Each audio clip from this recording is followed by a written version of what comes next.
Goeienaand mense, hierdie maand gaan ons begin en ons gaan Spreuke tackle.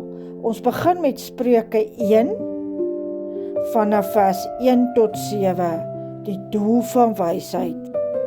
Hierdie is die Spreuke van Salomo, die seun van Dawid, die koning van Israel.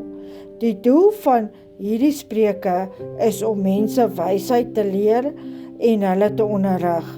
Dit sal hulle help om wyse woorde te verstaan.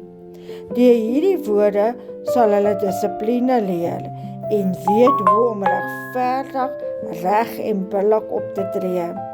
Iemand wat nog onervare is, sal verstandig word.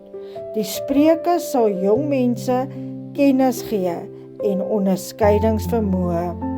Laat self hulle wat wys is, luister na spreuke, sodat hulle tot diepe insig kan kom.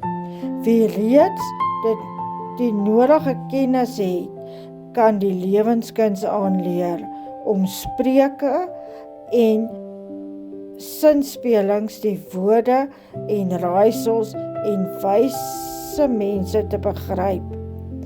Kennis begin met eerbied vir die Here.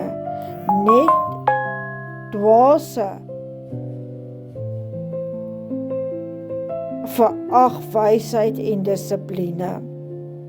Mag julle 'n heerlike aand hê, lekker slaap en onthou om hierdie video 'n like te gee, 'n komment te los en te share.